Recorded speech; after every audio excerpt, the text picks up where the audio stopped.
Good morning, students. Today I am going to teach you lesson third. Lesson third for BCA second year or BSc second years.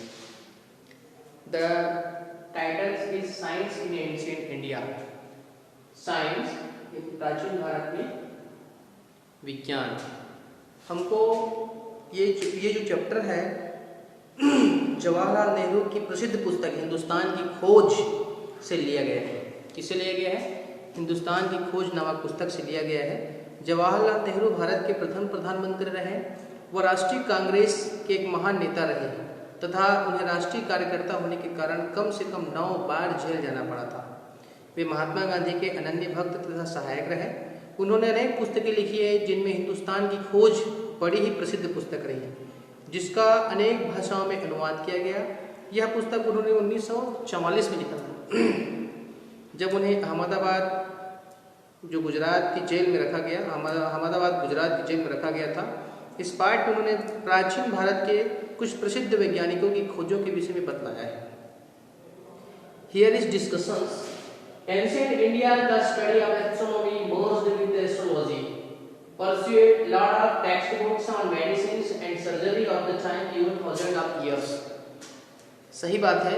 प्राचीन भारत में जो है ज्योतिष का अध्ययन खगोल शास्त्र की विद्या के साथ किया जाता था. चिकित्सा विज्ञान तथा शल्य चिकित्सा पर अनेक पुस्तकें उपलब्ध है. चरक तथा सुश्रुत द्वारा चिकित्सा विज्ञान तथा शल्य चिकित्सा पर अनेक पाठ्य पुस्तकें भी लिखी गई है. पुराने जमाने के धन्वंतरी एक बड़े चिकित्सक थे और an epoch making discovery was made in the field of mathematics. Even the zero signs along with the signs for additions etc were used in the ancient India. Algebra was also well known.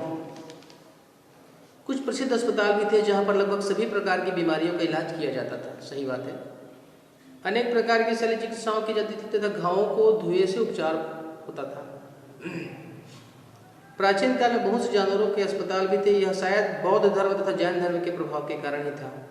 अब यहाँ पे discuss किया गया है कि even there was an epoch making discovery was made in field of mathematics. गणित के क्षेत्र में भी काफी बदलाव हुआ. गणित के क्षेत्र में एक युग निर्माण की खोज की गई. शून्य का चिन्ह तथा जोड़ बाकी आदि के चिन्ह भी तब प्रचलित थे तथा बीज गणित का ज्ञान भी भरपूर था. उस समय सभी गणनाओं के आधार 10 अंक था. इसका प्रयोग ऋग्वेद के समय से किया जाता है तथा प्राचीनों के समय में तथा संख्या का ज्ञान था. Even there were minute division of the time where the 17th of the second was the smallest until there was also provision for little measurements in use. सही बात है. समय का सूक्ष्म विवरण भी उपलब्ध था जिसमें एक सेकंड का 17वां भाग भी लंबाई के नाम की जानकारी में प्रयोग किया जाता था.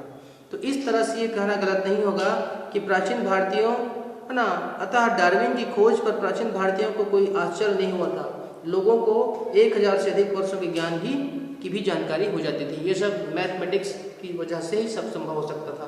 तो इसलिए इस तरह से जो अपन प्राचीन है ना साइंस की जो है साइंस इन एंशिएंट इंडिया के बारे में स्टडी करें तो आज बहुत सारी चीज़ें जो है साइंस से बिलोंग करता हुआ है और बिना साइंस के जो हम अधूरे नहीं रह सकते हैं. इस तरह से ये पार्ट जो है आपका complete. Thank you. Have a nice day.